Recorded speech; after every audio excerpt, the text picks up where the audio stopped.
Il s'appelle Valentin, c'est son vrai nom. Mais l'amour l'a trahi. Il a même failli le tuer. Elle a failli le tuer. Il a tiré le premier, mais sans doute regrette-t-il aujourd'hui encore de l'avoir fait.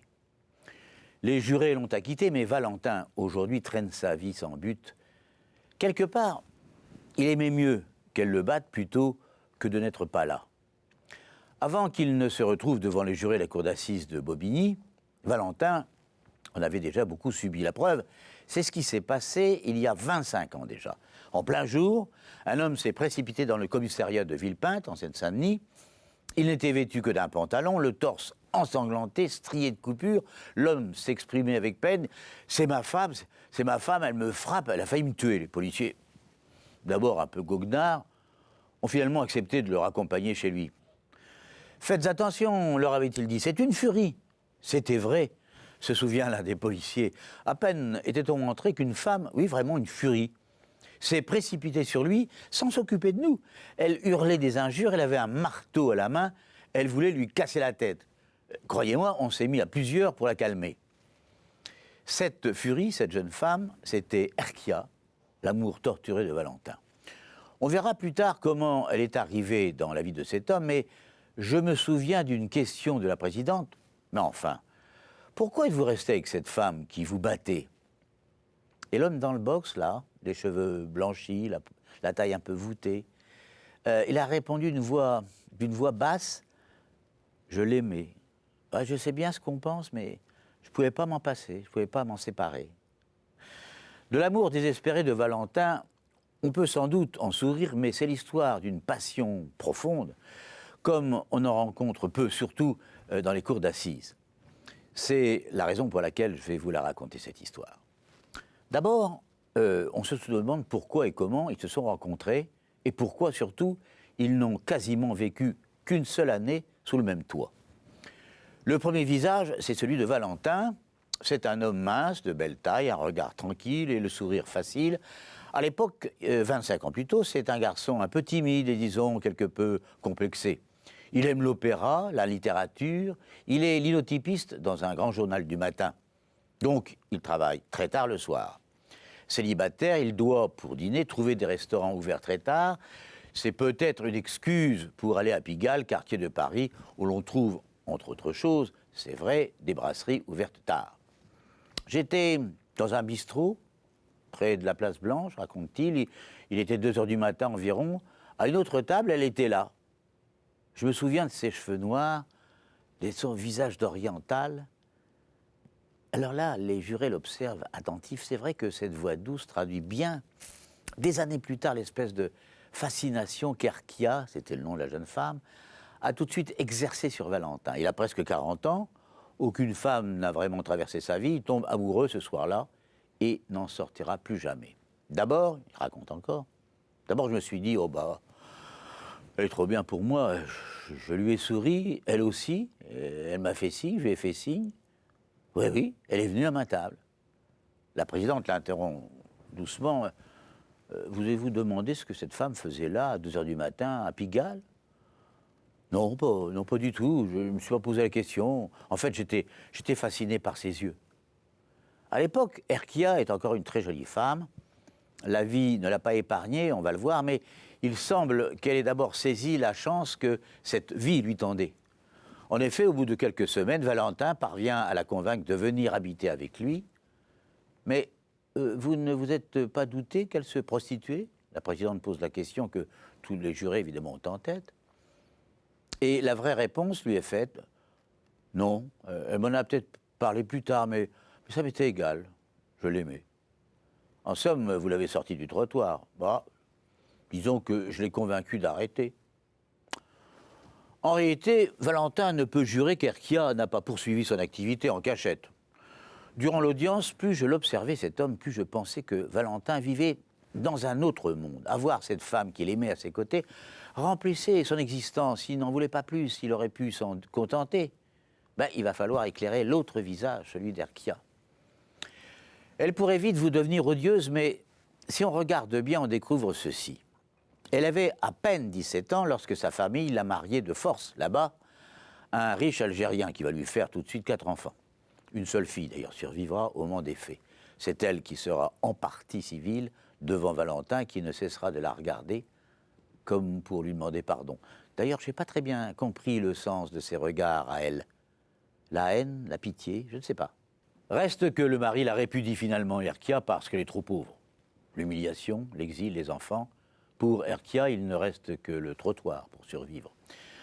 Pour ma part, et je sais que je vais en choquer quelques-uns parmi vous, plutôt que du mépris, j'ai toujours éprouvé, sans être toujours naïf bien sûr, de la compassion pour ces femmes poussées au passe par le poids du loyer et des repas de cantine.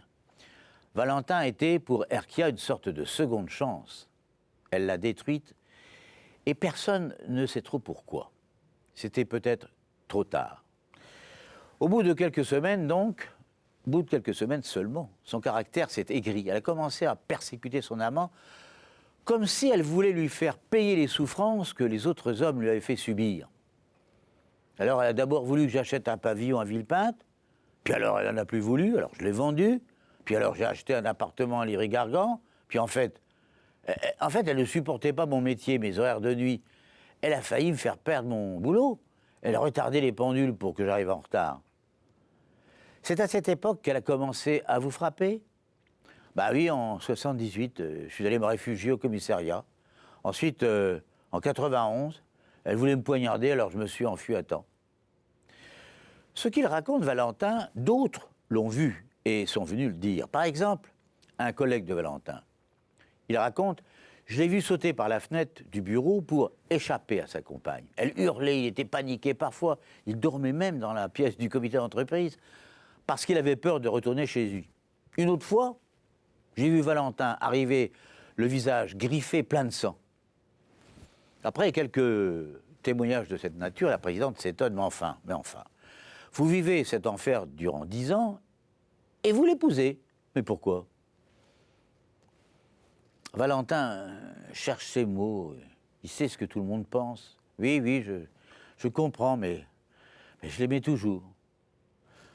2 jurés sur 3 doivent penser à ce moment, comme la moitié de la salle, mais c'est un maso ce type. D'autant que le dossier précise que quelque temps après le mariage, Valentin laisse la maison à Herkia et va se réfugier dans un petit studio à Saint-Ouen. Je voulais juste m'éloigner d'elle, je ne voulais pas rompre, mais elle me faisait de plus en plus peur.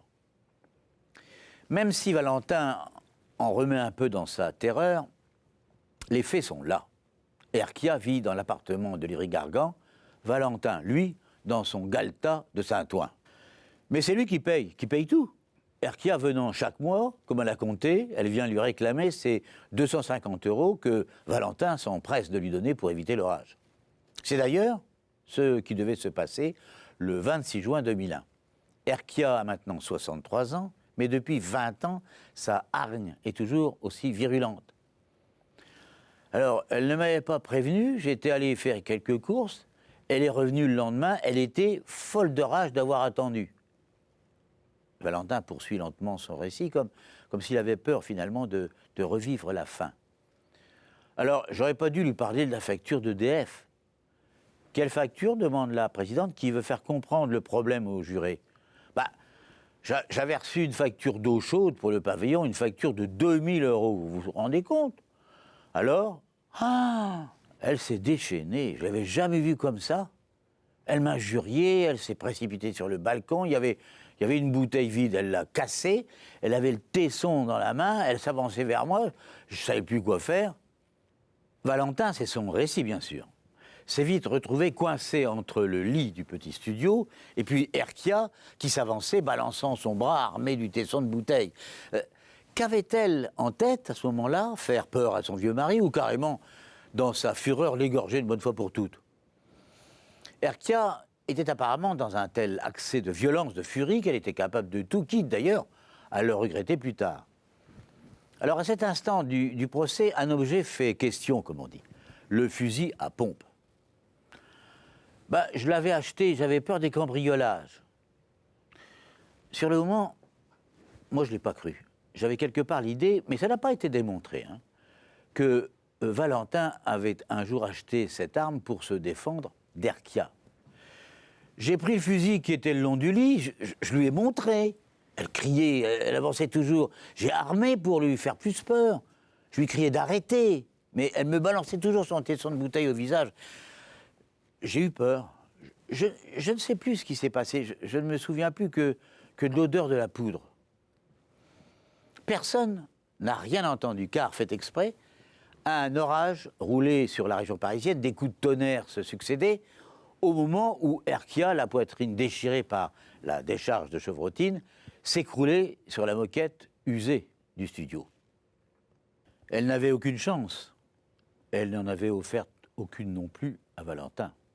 Celui-ci, désemparé, a jeté le fusil à terre. Il est sorti de chez lui et est allé se rendre tout de suite. Détail dont on ne sait pas trop ce qu'il signifie. Avant d'aller au commissariat, Valentin s'en va faire une provision de cigarettes, en prévision, dira-t-il, aux policiers, d'une longue garde à vue. Savait-il que souvent, on n'autorise pas à fumer durant ces interrogatoires. Enfin bon, le manque fait parfois retrouver la mémoire, m'a confié un jour un grand flic, de mes amis. Pourquoi ne l'avez-vous pas plutôt assommé avec la crosse, demande la présidente. Mais madame, je n'ai jamais frappé une femme, va répondre Valentin, un sourire sur les lèvres de quelques jurés.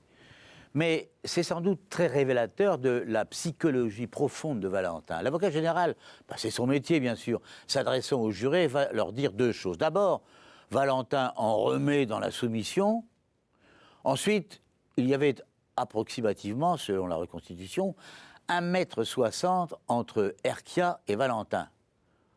Vous pouviez l'éviter, dit-elle. Une décharge de chevrotine est une réponse disproportionnée par rapport à la menace. À l'instant, j'ai pensé que ce magistrat, femme charmante au demeurant, n'avait jamais été confronté à un tesson de bouteille. Mais les jurés, eux, ont compris la menace et ils ont acquitté Valentin. Je crois d'ailleurs qu'ils ont surtout pensé à ce que Valentin avait donné durant ces 20 années, aussi à ce qu'il aurait voulu donner en plus et qu'on lui a jeté à la figure. Et je pense que certains de ces jurés ont estimé que, quel que soit le verdict, Valentin purgerait une peine plus pesante pour lui. Jusqu'à sa mort, il subira l'absence d'Herkia, son amour cruel.